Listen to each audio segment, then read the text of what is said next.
അപ്പൊ തുടങ്ങാം. തുടങ്ങിക്കോ. ഇവിടെ നിങ്ങളും എല്ലാ സീറ്റിലും സ്ഥാനാർത്ഥികളെ പ്രഖ്യാപിച്ചിട്ടില്ല. BDJS പരസ്യ പ്രതികരണത്തിലേക്ക് എത്തുന്നില്ലെങ്കിലും അവർക്കും കിട്ടുന്ന സീറ്റിൽ തൃപ്തിയില്ല. കാമരാജ് കോൺഗ്രസ് എന്ന് പറയുന്ന നിങ്ങളുടെ ഒരു ഘടകകക്ഷി അതിഗുരുതരമായ ആരോപണമായി രംഗത്ത് വരുന്നുണ്ട്. അപ്പോൾ ഇവിടെ LDF-ലും UDF-ലും മാത്രമല്ല പ്രശ്നം, നിങ്ങൾക്കിടയിലും പ്രശ്നം തന്നെയാണ്. ശ്രീ പത്മനാഭൻ, ഇട പറയുന്ന നിനക്കില്ലേലും കേൾക്കുന്ന എനിക്കില്ലടാ ഒരു ചളുപ്പ്. ഏത് സംസ്ഥാനത്ത് തെരഞ്ഞെടുപ്പ് ഉണ്ടായാലും ഈ ലോക്സഭാ തെരഞ്ഞെടുപ്പായാലും നമ്മൾ ഒരു തുറന്ന ജനാധിപത്യ രാജ്യമാണ്. അപ്പോൾ നമ്മുടെ രാജ്യത്തെ എല്ലാ പാർട്ടികളിലും ഇപ്പോൾ സീറ്റ് വിഭജനം അതൊരു ചെറിയ അസ്വാരസ്യങ്ങളൊക്കെ സൃഷ്ടിക്കും, മുന്നണി സംവിധാനത്തിന് സൃഷ്ടിക്കും. അതൊന്നും വലിയ വിഷയമല്ല, അതൊന്നും ഇത്ര വലിയ അസ്ഥിക്ക് പിടിക്കുന്ന വിഷയമായി കാണണ്ട എന്നുള്ളൊരു പക്ഷക്കാരനാണ് ഞാൻ. അതൊക്കെ ഗോപാലകൃഷ്ണൻ ഒരു നമ്പറല്ലേ? ഇത് എന്റെ ഒരു നമ്പറാ. പിന്നെ കമ്മ്യൂണിസ്റ്റുകാർ പറയും ഞങ്ങൾ അങ്ങനെയൊന്നും ഇല്ല, അതൊക്കെ വെറുതെ പറയുന്ന. ഞങ്ങളുടെ BJP-യുടെ താമര ചിഹ്നത്തിൽ 3 കമ്മ്യൂണിസ്റ്റ് MLA-മാർ മുൻ MLA-മാർ മത്സരിക്കുകയാണ്. അതിൽ ഒരാൾ സിറ്റിംഗ് MLA ആണ്, നല്ല കമ്മ്യൂണിസ്റ്റുകാരനാണ്. അപ്പോൾ അതൊന്നും ഒരു വിഷയമല്ല. അപ്പോൾ ഞാൻ പറയുന്നത് ഇതൊന്നും അല്ല കേരളത്തിലെ വിഷയം. ഇപ്പോൾ ചെറിയ സീറ്റിനെ ചൊല്ലിയുടെ തർക്കം, റിബൽ സ്ഥാനാർത്ഥികൾ, ഇതൊക്കെ കേരളം എത്രയോ കണ്ടതാ, ഇന്ത്യ എത്രയോ കണ്ടതാ. ഇവിടുത്തെ വിഷയം ഈ സർക്കാർ എന്തിനു മുന്നോട്ട് പോകണമെന്നാണ്. ഒരു കാര്യം ഞാൻ തുറന്നു പറയാം, ഈ തെരഞ്ഞെടുപ്പിലെ പ്രധാന വിഷയം ശബരിമല തന്നെയാണ്. അതൊരു സംശയവും വേണ്ട. കാരണം കേരളത്തിലെ ഏറ്റവും വലിയ തീർത്ഥാടന കേന്ദ്രം, വിദേശത്ത് നിന്നടക്കം ലക്ഷക്കണക്കിന് ഭക്തജനങ്ങൾ എല്ലാ വർഷവും വരുന്ന ആ തീർത്ഥാടന കേന്ദ്രത്തിൽ ചരിത്രത്തിലില്ലാത്ത രീതിയിൽ 4.5 കിലോ സ്വർണ്ണം കട്ടുകൊണ്ട് പോയിരിക്കുകയാണ്.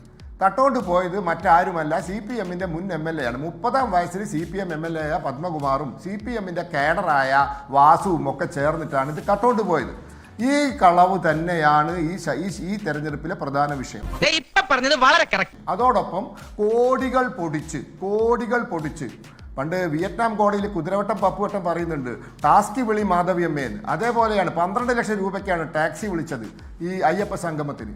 2,39,840 രൂപയാണ് താജ് കുമരകത്ത് കൊടുത്തത്. താജ് കുമരകത്തിലെ, ഞാൻ കാസർഗോഡ് നിന്നാണ് ഈ ചർച്ചയിൽ പങ്കെടുക്കുന്നത്. ഈ കാസർഗോഡ് ജില്ലയ്ക്ക് അപ്പുറമുള്ള കർണാടകയിൽ നിന്നും ആളുകൾ നടന്നു പോകും ശബരിമലയ്ക്ക്, ചെറിയ കുട്ടികളടക്കം. കല്ലും വെള്ളും കാലുക്കുമെത്ത എന്ന് പറഞ്ഞിട്ട് അങ്ങനത്തെ സ്വാമിമാരുടെ ക്ഷേമം ഉറപ്പുവരുത്താൻ വിളിച്ചുകൂട്ടിയ സംഗമത്തിന് വന്ന ഏതോ 2 വിദ്വാൻമാർ കുമരകത്ത് താജ് ഹോട്ടലിൽ താമസിച്ചിട്ട് ബില്ല് 2,39,840. നിങ്ങൾ ആലോചിച്ച് നോക്കണം ഇവർ ചെയ്ത പണി. 1.5 കോടി രൂപയ്ക്ക് നടത്താവുന്ന പരിപാടി 7 കോടി രൂപയ്ക്ക് നടത്തി. 4,000 ഭക്ഷണം ഉണ്ടാക്കിയിട്ട് കുഴിച്ചു മൂടി. 623 ആളാണ് ലൈറ്റ് ആൻഡ് സൗണ്ടുകാരനും അതുപോലെ തന്നെ മൈക്ക് സെറ്റുകാരനും അടക്കം ഭക്ഷണം കഴിച്ചിട്ട് 623 ആളാണ് ഭക്ഷണം കഴിച്ചത്. അപ്പം ഇതാണ് ഇത്തവണത്തെ പ്രധാന വിഷയം. മനസ്സിലായി. എടാ നാറി, നിനക്ക് നാണമുണ്ടോ? അതോടൊപ്പം ഈ സർക്കാരിൻ്റെ പരാജയം, ഇവരെന്ത് നേട്ടാ പറയുന്നത്? മിനിയാന്നല്ലേ കേരളത്തിൽ പട്ടാപ്പകല് കൊല്ലത്ത് നാഷണൽ ഹൈവേ, ദേശീയ ഹൈവേയിൽ ഒരു കാറ് തടഞ്ഞു നിർത്തി പണ്ട് മോഹൻലാലിൻ്റെ ആര്യൻ സിനിമയിൽ ചെയ്തതുപോലെ വെട്ടിക്കൊന്നത് ഒരാളെ. പരസ്യമായിട്ടല്ലേ വെട്ടിക്കൊന്നത്. ഇന്നലെ ഇടുക്കിയിൽ എന്താ സംഭവിച്ചത്? നടു റോട്ടിൽ വെച്ച് ഒരുവനെ കുത്തിക്കൊന്നതിന് ശേഷം കത്തിയുമായി പോർവിളി നടത്തി. ആർക്കും അടുക്കാനുണ്ടായിരുന്നില്ല. പോലീസ് വന്നിട്ടാണ് ആ ശവം കൊണ്ടുപോയത്. ഈ കേരളത്തിൽ ക്രമസമാധാനം എന്നൊന്നില്ല. അപ്പം രാത്രി 12 മണി വരെ ബാർ തുറക്കാൻ പോവുകയാണ്, പിന്നെ ഗംഭീരാവുമല്ലോ. അപ്പോൾ ഇതാണ് കേരളം. ഇവരുടെ നവീന കേരളം. രാത്രി നേരം വെളുക്കുന്നവരെ തുറന്നു വെക്കുന്ന ബാറുകളുള്ള, കുടിച്ചിട്ട് ആളുകൾ റോട്ടിലിറങ്ങി സമാധാനത്തോടെ പോകുന്നവൻ്റെ മക്കട്ട് കയറുന്ന കേരളമാണ്. അപ്പോൾ ഇത് കേരളത്തിൻ്റെ ഒരു വലിയ അവസ്ഥയാണ്. അങ്ങനെയൊക്കെ വഴിയില്ല. മറുപടി പറയടാ. പിന്നെ ഇവർ പറയുന്ന നേട്ടം, നാഷണൽ ഹൈവേ 66, 58,000 കോടി രൂപ കേന്ദ്രം കൊടുത്തത്, 5,000 ചില്ലാനം കോടി രൂപയാണ് ഇവർ കൊടുത്തത്.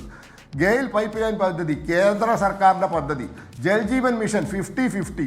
ഇവിടെ റേഷൻ, ഗരീബ് കല്യാൺ അന്ന യോജനയും അന്ത്യോദയ അന്ന യോജനയും കേന്ദ്ര സർക്കാർ കൊടുക്കുന്ന അരി അല്ലേ, കേന്ദ്രം കൊടുക്കുന്ന അരി അല്ലേ. ആയുഷ്മാൻ ഭാരത് ആരോഗ്യ ഇൻഷുറൻസ് 5 ലക്ഷം രൂപ, 30,000 രൂപയാണ് കാരുണ്യ, അത് 5 ലക്ഷം ആക്കിയത് നരേന്ദ്രമോദി. കിസാൻ സമ്മാൻ നിധി നരേന്ദ്രമോദി. ഇവിടെ കേന്ദ്ര സർക്കാരിൻ്റെ പണമാണ് വരുന്നത്. ആ പണത്തിൻ്റെ ഊക്കിലാണ് ഇവിടെ വികസനങ്ങൾ നടക്കുന്നത്.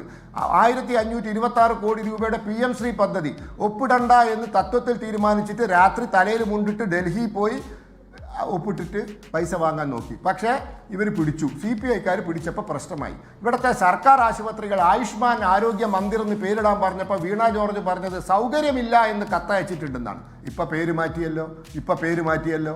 അപ്പൊ ഇതൊക്കെയാണ് കേരളത്തിൽ നടക്കുന്നത്. കേന്ദ്ര സർക്കാരിന്റെ സാമ്പത്തിക സഹായത്തോടെ നടക്കുന്ന വികസന പ്രവർത്തനങ്ങളും അതോടൊപ്പം കേന്ദ്രം കൊടുക്കുന്ന അരി ഉൾപ്പെടെയുള്ള ക്ഷേമ പദ്ധതികളുമാണ് ഇവിടെ നടക്കുന്നത്. ഇവിടെ 6 ലക്ഷം കോടി രൂപ കടത്തിലാക്കി, 1,75,000 കോടി രൂപ അങ്ങനെയാണെങ്കിൽ കേന്ദ്രത്തിന്റെ കടം നമുക്ക് എടുക്കാം. കുരിപ്പ പോലും മുളക്കില്ലെന്ന് അറിയാം. വയനാട് കിട്ടിയ സഹായം നമുക്ക് എടുക്കാം. അങ്ങനെയാണെങ്കിൽ നമുക്ക് കിട്ടുന്ന നികുതി വിഹിതത്തിലെ പങ്ക് നമുക്ക് എടുക്കാം. നമ്മൾ ഈ പറയുന്ന ജനസംഖ്യാ നിയന്ത്രണം നടത്തി നമ്മൾ അനുഭവിക്കുന്ന ശിക്ഷ നമുക്ക് എടുക്കാം. കേന്ദ്രം കേരളത്തോട് കാണിക്കുന്ന അവഗണന നമുക്ക് എണ്ണി പറയാം. പക്ഷെ സമയം അതല്ലല്ലോ. അതാ ഞാൻ പറയുന്നത്. ഇപ്പൊ നമുക്ക് അത് വേണമെങ്കിൽ എണ്ണി എടുക്കാമല്ലോ. നമുക്ക് വരും ദിവസങ്ങളിൽ അത് ഉറപ്പായും ഈ വികസനം ചർച്ച ചെയ്യുമ്പോൾ കേന്ദ്രം കേരളത്തോട് കാണിച്ച ഓരോരോ കാര്യങ്ങൾ നമുക്ക് എണ്ണി പറയാം. ഏറ്റവും ഒടുവിൽ വയനാട് അടക്കം. ശ്രീ വി പി പത്മനാഭൻ പോട്ടെ.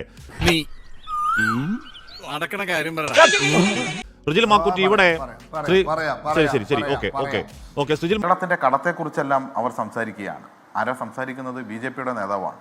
ഒന്ന് മനസ്സിലാക്കേണ്ടത്, നമ്മുടെ രാജ്യത്തെ GDP-യുമായി താരതമ്യം ചെയ്യുമ്പോൾ ഏതാണ്ട് 59% രാജ്യത്തിൻ്റെ കടം. എന്നാൽ കേരളത്തെ വെച്ച് നോക്കുമ്പോൾ അത് കേരളത്തിലെ സ്റ്റേറ്റ് GDP-യുമായി താരതമ്യം ചെയ്യുമ്പോൾ 33%. നേരത്തെ അത് 39% ഉണ്ടായിരുന്നു. കേരളത്തിൻ്റെ കടാനുപാതം കുറഞ്ഞു എന്ന് മാത്രമല്ല, കടക്കെണിയിലുള്ള സംസ്ഥാനങ്ങളുടെ പട്ടികയിൽ കേരളമില്ല. രാജ്യത്തെ കടത്തിൻ്റെ കാര്യത്തിൽ 14 സംസ്ഥാനങ്ങൾ കേരളത്തെക്കാൾ കൂടുതൽ കടമുള്ള സംസ്ഥാനങ്ങളാണ് എന്ന് കാണാൻ വേണ്ടി കഴിയും. അത് ഇവരെല്ലാം ഭരിക്കുന്ന സംസ്ഥാനങ്ങളാണ്. ഇവിടെ നമുക്കൊന്നും തരാതെ നമ്മെ ഇല്ലാതാക്കാനാണ് ശ്രമിക്കുന്നത്. കഴിഞ്ഞ ബജറ്റിൽ നമുക്കറിയാമല്ലോ, ആമമൂട്ടയാണല്ലോ തന്നത്. അതിനപ്പുറം കേരളത്തിനൊന്നുമില്ല. കേരളത്തിൻ്റെ ബഹുമാനപ്പെട്ട കോടതി ഉൾപ്പെടെ ചോദിച്ചു, എയിംസ് തരാതിരിക്കാൻ എന്താണ് കാരണം, മറ്റ് സംസ്ഥാനങ്ങളിൽ നിങ്ങൾ എന്താണ് മാനദണ്ഡം വെച്ചത് എന്ന ചോദ്യം ചോദിക്കുമ്പോൾ അത് മലയാളികളോട് ഇവർ കാണിക്കുന്ന അവഗണനയാണ് എന്ന തിരിച്ചറിവ് കേരളത്തിൽ എല്ലാവർക്കുമുണ്ട്. ആ തിരിച്ചറിവിൽ നിന്നാണ് നമ്മൾ നിൽക്കുന്നത്. ഇപ്പോൾ കേരളത്തിന് എങ്ങനെയാണ്, കേരളത്തിൽ നിന്ന് പിരിച്ചു കൊണ്ടുപോകുന്ന നികുതിയാണ് ഇങ്ങോട്ട് തരേണ്ടത്, അല്ലാതെ മറ്റെവിടെ നിന്നെങ്കിലുമല്ല. കേരളത്തിലെ നാം ഓരോരുത്തരിലും പിരിക്കുന്ന നികുതി കേരളത്തിന് അവകാശപ്പെട്ടതാണ്, മലയാളിക്ക് അവകാശപ്പെട്ടതാണ്. അതാണ് തരാത്തത്. അതിൽ നമ്മൾ കൃത്യമായി കാണേണ്ടതില്ലേ. കേരളത്തിലുണ്ടായ ഈ മാറ്റം, അടിസ്ഥാന സൗകര്യത്തിലുണ്ടായ മാറ്റം, ദേശീയപാതാ വികസനം കേന്ദ്ര സർക്കാർ ചെലവഴിച്ചു എന്നാണ് പറയുന്നത്. മുംബൈയിൽ നിന്ന് കന്യാകുമാരി വരെയുള്ള ദേശീയപാത 66-ൽ കേരളത്തിലെ റീച്ചിലല്ലാതെ വേറെ എവിടെയെങ്കിലും പണം നൽകേണ്ടി വന്നിട്ടുണ്ടോ? മഹാരാഷ്ട്രയ്ക്ക് നൽകേണ്ടി വന്നോ? കർണാടകത്തിന് നൽകേണ്ടി വന്നോ? തമിഴ്നാടിന് നൽകേണ്ടി വന്നോ? കേരളമല്ലേ 5800 പരം രൂപ ഭൂമി ഏറ്റെടുക്കലിന് കൊടുത്ത് ഈ പാത പൂർത്തീകരിക്കുന്നത്? രാജ്യത്ത് ഈ പദ്ധതിയിൽ കേരളം മാത്രമല്ലേ? അതല്ലേ കേരളത്തിന്റെ മേന്മ എന്ന് പറയുന്നത്. വയനാടിനെ പറ്റി പറയുന്നുണ്ട്. ഈ ജനാധിപത്യത്തിൽ വോട്ടിന്റെ സീറ്റിന്റെ കണക്കാണല്ലോ ആത്യന്തികമായിട്ട് ഒരു പാർട്ടിയുടെ ജനപിന്തുണ നിശ്ചയിക്കുന്നത്. ഞങ്ങൾ വയനാട്ടിലൊരു ചെറിയ പാർട്ടിയാണ്. പക്ഷേ പഞ്ചായത്ത് ഇലക്ഷൻ കഴിഞ്ഞപ്പോൾ ഞങ്ങളുടെ സീറ്റ് 50% വർദ്ധിച്ചു. ഞങ്ങൾ വയനാട്ടിൽ ഒന്നും ചെയ്തില്ലേ എന്ന് പറയുന്ന ഇടതുപക്ഷത്തിന് കഴിഞ്ഞ പഞ്ചായത്ത് ഇലക്ഷൻ കഴിഞ്ഞപ്പോൾ വയനാട്ടിൽ 25% സീറ്റ് കുറഞ്ഞു. അപ്പോൾ വയനാട്ടുകാർക്ക് സത്യം അറിയാം. ഇപ്പോൾ 5 സംസ്ഥാനത്ത് തെരഞ്ഞെടുപ്പ് നടക്കണം. തമിഴ്നാട്ടിൽ കോൺഗ്രസും കമ്മ്യൂണിസ്റ്റും സഖ്യം അല്ലേ? പോണ്ടിച്ചേരിയിൽ കോൺഗ്രസും കമ്മ്യൂണിസ്റ്റും സഖ്യം അല്ലേ? ഒരു സ്ഥാനാർത്ഥി ഉണ്ടാവുള്ളൂ പോണ്ടിച്ചേരിയിൽ. ഞങ്ങൾക്കൊരു സ്ഥാനാർത്ഥി, ഇവർക്ക് രണ്ടാക്കും കൂടി ഒരു സ്ഥാനാർത്ഥി. 3 സ്ഥാനാർത്ഥി ഉണ്ടാവില്ല പോണ്ടിച്ചേരി. അത് മാഹിലേ, നമ്മുടെ മാഹിൽ. പിന്നെ ബംഗാളിൽ സഖ്യമല്ലേ? ബംഗാളിൽ സഖ്യം. ആസാമിൽ കമ്മ്യൂണിസ്റ്റുകാരില്ല.